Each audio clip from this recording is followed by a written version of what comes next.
Welcome to Cordell and Cordell's Men's Divorce Podcast, moderated by Managing Partner and CEO Scott Trout, bringing you information for guys before, during, and after divorce, and everything related to family law. This podcast is not to be taken as legal advice, and no attorney-client relationship is established.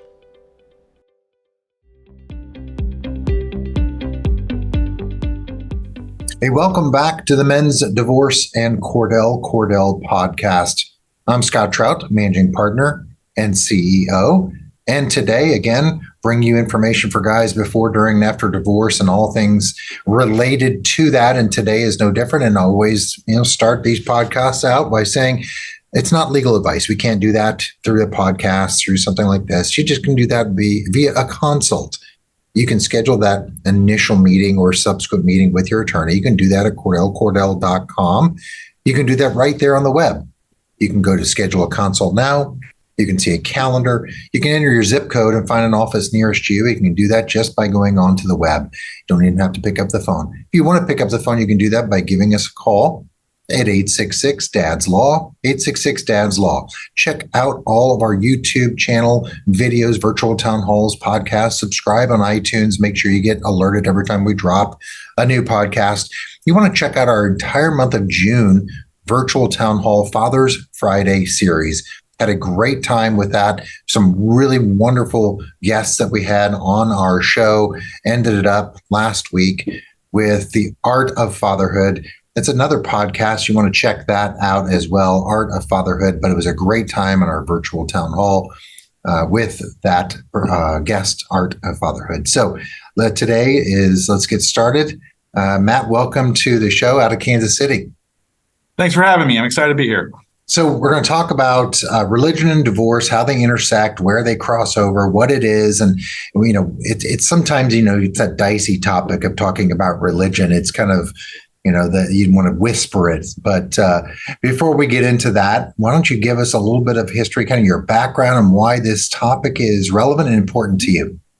Well, and I think you nailed it right off the bat. It's kind of a touchy topic, right? As I was writing it down, as I was signing up to what should I talk about on this webcast, the idea came to me, let's talk about religion and divorce. And as I was typing it in, I was like, man, I just don't know. I don't know if I should go there. But I felt like, I had to, right? And if anyone's going to try to tackle it, I thought I was uniquely positioned to do so. So I had kind of a unique path towards the law and a unique path towards becoming a family law attorney. Originally, when I got out of college, I was going into the ministry. I was part of a church, did a church apprentice program for a couple of years, did a class in Hebrew and Latin, and did the whole thing. Yeah. Spent a couple of years as a children's pastor, and that was my world. And then my wife and I started to foster, right? So we started doing foster care while I was on a church staff and had actually 29 different foster kids come through our house. One after another, not 29 at once, obviously, but one after another. We had 29 kids come to our house and was very involved in the foster care world.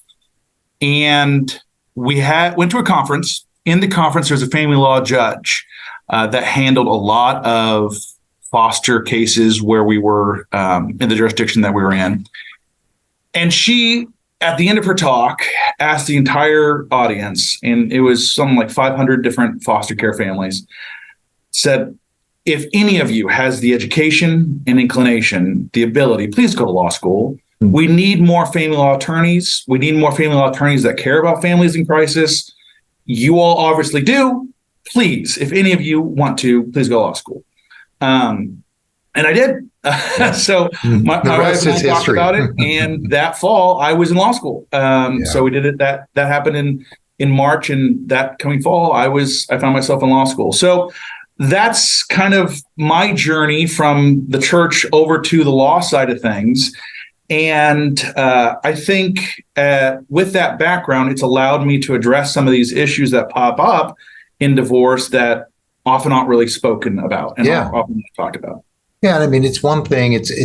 Everyone can bring their unique experience into law rather than, hundreds of thousands of really smart lawyers who maybe are good at arguing. But that's where religion, I think, in good conversation today comes into play here, because it does, happen, and they do intersect. And why does it matter? I mean, and that's really the question: is how is it that religion affects divorce, and now you bring this unique experience into it, and we can make a difference, and each one of us brings something different. So that's why I think this is a great topic. So let's start there. Kind of, how does religion affect it, and kind of talk about it and the history of it, right? Yeah, and I think it's important to realize, and I talk, when I get a new client, one of the first talks that we have, it's a very intimate relationship between your divorce attorney and a client. I'm going to talk about things about your finances and your relationships and how you parent your kids and all these very intimate topics. And yet a lot of times we just kind of leave religion on the table. A lot of times we just don't want to go there. And it's a shame. And I think that relationship needs to address that. The attorney-client relationship needs to address that in the context of divorce. Particularly, most people are religious. I know we don't talk a lot about in society, and it's one of those topics that we oftentimes don't want to go into. But as of 2021, Gallup poll did a study, and it was 3 out of 4 people claim to be of a religious persuasion. And so this can be a very large part of our clients' lives. It can be something that they define themselves as, and they find as part of their identity. And that's going to affect how they operate in divorce. That's going to affect how their spouse is going to operate in a divorce. And I think there's really a disservice that happens if we don't address that early on in our relationship. Yeah, absolutely. I mean, it's so interesting. I've said this so many times. In my license, I always look over it. It says attorney and counselor at law, which is interesting. And you think, what does that really mean? And we try to, deal with individuals, not in that therapeutic way, but in some ways, yes, right? And, I always say, I want to take care of the client, both legally and say, how are you doing, personally? And so religion also comes into play. It could be something that allows them to give them comfort in a time of high stress. But in my, this is my 31st year of practice. And I think back, and religion has come into play in a number of different aspects, whether, they both had a similar belief system, but then it diverged. And now religion is important when they have children. How are they going to raise their children? I've had a Jewish couple where, the standard set of holidays are not their holidays. And now you're arguing about what holidays are to be included in a parenting plan. It is people, religion's a 4-letter word. And it's that, as you say, that it's the elephant in the room, and that needs to be discussed, and don't be afraid of it, right? Right. And what can happen too is that sometimes, and this is why I think it's important for us to talk about this and get kind of word out, I found it can be a barrier to getting legal help. Yeah. So there's a class of people out there that's going to go through a divorce, their spouse has left them, they're in a religious community that it's divorce is, not something that you talk about, and they just want it to go away, right? They don't want to deal with it. They don't want to talk about it. And so they're going to sign on a dotted line, not seek legal help, not go talk to someone like you or I, and they're going to agree to things just to placate or try to get past the situation. And I've seen a lot of those clients. I get a lot of those clients on the back end. And I think because Cordell and Cordell is who we are, we have a great reputation, and we have a strong foundation for helping guys through difficult situations. We get a lot of that batting cleanup. Yeah, absolutely. So, we get a lot of guys coming to us on the back end after they signed on the dotted line, and a year into it, 2 years into it, they're trying to co-parent their kids and realize that they gave away the farm. And they didn't seek any help on the front end because, they felt responsible for the divorce possibly. And there's a lot of things that are significant in a relationship on a religious level that may or may not translate for it to be legally significant at all. Yeah. I think the example I use a lot for that is, there's a lot of guys that come in with porn use as being a reason for the divorce. The wife found out that they were looking at something that they, weren't supposed to be looking at in the context of their marriage. And I'm going to leave you and I'm going to go talk to the pastor and this is going to be a thing. And that is awkward, right? That's a horrible situation to be at in a marriage. And a lot of those gentlemen who find themselves in that predicament, they don't want to come and get a consult, right? They don't want to come and talk to someone like me because there's embarrassment and there's guilt and there's all sorts of things attached to that. But I can tell you right now, we get in front of a judge and opposing party says, I want to keep the kids just to myself because he looked at, Playboy's website. That's not going to be an argument that a judge is going to care about too much. Right. So I think just acknowledging that some of this is really awkward. Some of this is taboo for people to talk about, but people going through divorce need to talk about it. We need to sit down. You need to come and talk to someone who knows what they're doing and knows how these things work in front of a judge so we can set up a fair divorce for people. Yeah, absolutely. It's interesting, the number of years I've had, or you mentioned they wind up with a bad deal is they don't believe in divorce and their religious beliefs talk about it. And so they just don't come in. And then they come in afterwards and saying, oh my gosh, the result is terrible. And so we do have to kind of clean up the mess a bit because I do think there's a balance. There's a balance in religion and divorce, and it's not one or the other. It's not, I'm going to stay true to that and not do it. I think you can do both. And you find someone who can understand that, especially like in your role, right? And, when I first started and Mr. Cordell and Mrs. Cordell, and we advertised on Christian radio, and that's kind of our background. And I have maintained, and so have they, that we always tell clients, look, make sure your marriage is irretrievably broken. We're not pushing you into divorce. And I will send clients away and say, if you're not certain, then you need to go and work on your marriage because a bad marriage is better than a terrible divorce. And, it's a complicated statement, but the underpinnings of it are religion. And don't you find, though, that that's a minority of people coming through the door? In my experience, there's a few people that come in, and it's the, I'm just bored. We just can't seem to get along. We've been barking at each other a little bit more than usual.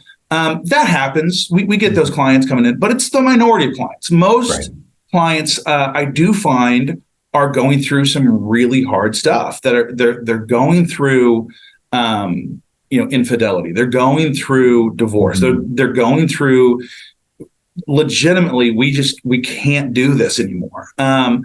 And in the religious context, I think that's okay, right? And I think that I find a lot of times, again, I have no background in mental health. I am no longer an ordained minister. So I tell people a lot of times, look, I'm not your therapist. I'm not your priest.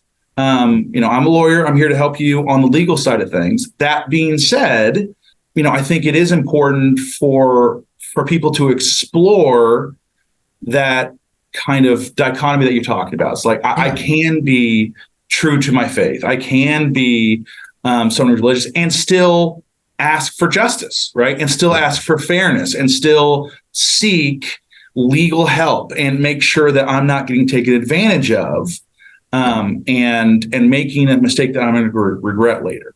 Yeah, I mean, there is that stigma that forces them to think that they should not engage, and that couldn't be any further from the truth. And I think there's a wonderful balance. And I'm even, some of the states around the country, obviously, and our listeners, they don't provide for a legal separation where you can live separate but still maintain your marriage. That's an alternative we used to do a lot of early in my career, simply because of my clientele who had strong faith and. That was okay. There are alternatives, there are solutions, and there are ways. But again, as you suggest, I'm not a counselor. We're not trained. I am certainly not, a pastor. And so I encourage them to go deal with the whole then, we'll take care of your marriage part and we'll deal with that. But you go take care of therapy, you go take care of, getting faith-based type of consults and feeling good about that. And it's a good balance. It's not an all-in-one solution by coming to your lawyer. And I think it's also, again, there's that we want to make sure our clients are getting all the help that they need.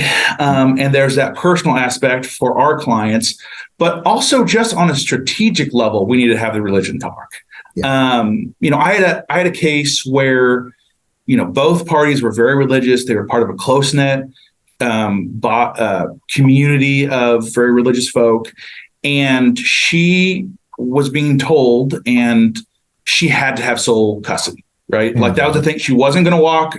If I don't get sole custody, it's going to be because a judge has pried it from my hands. There's no way I can sign a piece of paper that I don't end up with sole custody because he did this, blah, blah, blah, blah, blah. Yeah. And that was a moral imperative for her. So it was beyond just a legal strategy for her. It was I have to end up with sole custody. Yeah. And so realizing that, what we ended up doing, we were sitting down, we were having settlement discussions.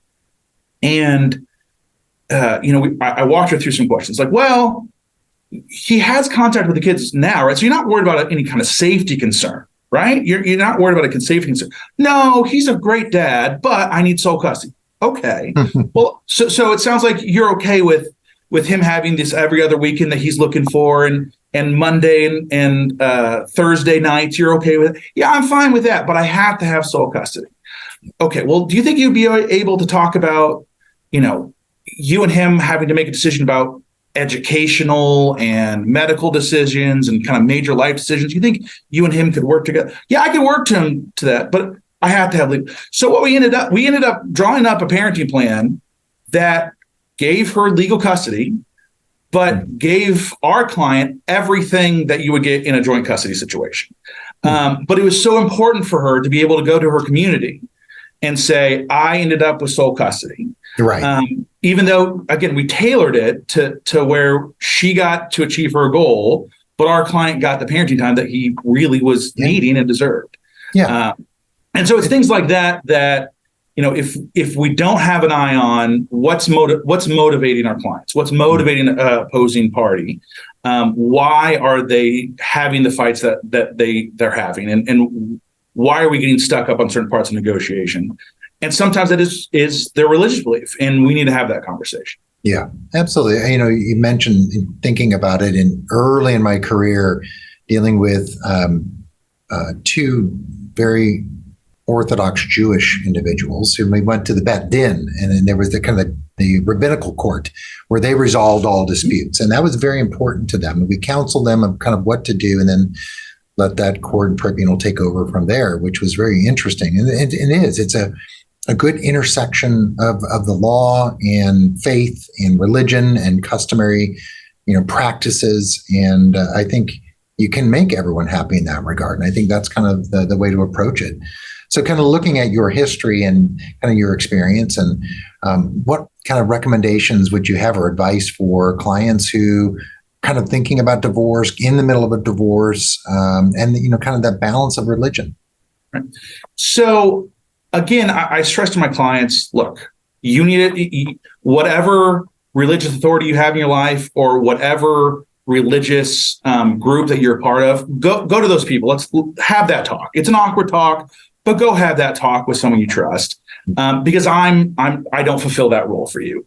However, since I do have the background that I have noticed, and I tell clients this a lot, I have noticed that by and large, in particularly the Christian church in the United States, the stock answer has been God hates divorce, right? Yeah. And that's there's a verse in the Old Testament, it's in Malachi, God hates divorce. And that's usually the stock response or the stock teaching in a lot of Western churches. And that's what I hear from a lot of clients that come in that are religious. It's like, I hate to be here. I know God hates divorce. I know God hates divorce. I failed. I should have been able to keep my marriage together. It's not going to happen. And so now I'm in the doghouse. I know I am. And so what I've done with a few clients is I've tried to balance that out a little bit. It's like, yes, I would agree with that. God hates divorce. But but he also values a lot of other things, right? There is a balance, and this is not only in Christian morality or in religious morality. This is, I mean, if you go back to Aristotle, this is morality 101. It's a balance of competing goods, right? And that's, the classic moral conundrum. If your family was starving, would you steal a piece of bread? That kind of, moral thing that freshman philosophy majors talk about. Right. But it's a balance of competing goods. And so is there a good to staying married? Absolutely. If you can pull it off, you can get therapy. If you can make it work, if you can put in effort, there's value there. However, if we're talking about the Christian tradition, there's also things that God values as well, and those have to be balanced out. God values peace, right? That's everywhere in Scripture. And you see that in particularly tied to divorce in the New Testament. In 1 Corinthians, that's given as a reason to seek a divorce, is at the end of the passage, it says, so that they might have peace. Mm-hmm. And that's also, for the Jewish faith and for the Old Testament in the Christian tradition. Proverbs talks about how it's better to live in the attic than with a quarrelsome spouse. It's better to live in the desert than with a quarrelsome spouse. And so there is a value that God places on, look, you need to get to a place where peace can exist. And so that's a value that I think we need to highlight for clients and counterbalance. Also, again, specifically with divorce, God also values fidelity. Sexual infidelity is huge. I don't know if you've looked at the recent stats. A lot of stats, they acknowledge that it's a hard thing to measure. It's a hard thing to actually track on who's remaining faithful and who's not, because, again, it's inherently something that we're not going to want to talk about. But estimates, last I looked into it, were about 20 to 50% of people that are in a monogamous relationship are unfaithful. In my experience, going through a lot of divorce clients, I think that's conservative. I think that's on the light end. If I were to put a number, I'd probably put it over 50%. And again, the Bible's very clear on we value fidelity, and not just for the sexual nature of it, but the God of the Bible likes oaths, right? It likes yes, let your yes be your yes, let your no be your no. Do what you say you're going to do, and if you promise yourself to another person, keep your oath, and that's a value that we see in Scripture. God also values safety. I think a lot of damage has been done to religious households and it's traditionally, when we study domestic violence, we see more instances of male on female violence. But there is also, and I think understudied, female on male violence. Yeah. And I think that there's a class of people who are deserved by not seeking a divorce when there's violence in the house. 100%. Right. And I think it's very clear in Scripture on, look, this is a very understood, reasonable rationale for divorce. And as a society, again, I don't think we've talked enough about domestic violence, but even less than the major broad issue of domestic violence, the issue of female on male violence is very understudied and very underreported. And I have a lot of clients that they even almost try to laugh it off. Oh yeah, she threw her glass and it hit me on the side of the head, and I had blood in my eye, and that's not okay, right? There are divorces that can be salvaged. Let's not play with this one. Let's get you out of there. Let's figure out how to get you to a safe space. Right. And I think that's important. And then overarchingly, there's a push for justice throughout Scripture, right? God is a God that likes justice. And what feels fair in a religious context, or what sounds like it could be fair, often isn't what will happen if we go through the process. And what I tell clients, every client that starts talking with their friends and family about divorce, everybody has an uncle who went through a divorce. Everybody has a friend of a friend who just went through his second divorce. And I said, well, you have to understand that, we here at Cordell, this isn't our first rodeo. It's not our 10th rodeo, right? It's not my 100th rodeo. We've done hundreds of these, and the judicial system has done thousands of these. And you put numbers like that through a system, and we're trying to find fairness, right? That's the point of the family law system. You know, here in Missouri, and I haven't done a study on every other state, but here in Missouri, you know, family law is a action in equity, right? Yep. We're looking for a fair shake for both of these parties.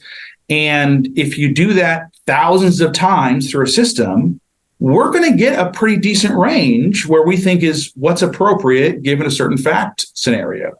And oftentimes what I find is, people with religious bent that don't want to enter into the process, they'll take a factual scenario and have no context for what a judge is going to do with that, have no context for what the judicial system is going to handle, and they need to. And that's where we come in, right? That's, when I'm sitting across from a client, I said, that's why I'm here. That's why I exist. That's why my colleagues exist. That's why Cordell exists, is we're going to get you to a fair spot. Yeah. I think that's important. I do. And I think it's finding someone, you mentioned about choosing a lawyer, like a pastor or a church. I always say it's like a doctor. You got to find someone maybe who shares your values that you're comfortable with and understands the struggle. As you say, God hates divorce, but there are plenty of other scriptures that talk about, welfare and a future and a hope. And you can read it all in context, but it is try to find someone and get that spiritual counseling so that you can deal with the balance and understand that you mentioned safety and justice, and those are the things that's right. And it shouldn't be an absolute all or nothing. Like, I'm not going to do it because God hates divorce. I'm only going to focus on that part of the scripture in the Old Testament, whatever it may be. And in courts, that's the whole point, is they'll be taken advantage of simply because of that. And I think that's what's important. And a lot of these guys, especially when we're doing this on the back end, their wife will get an attorney.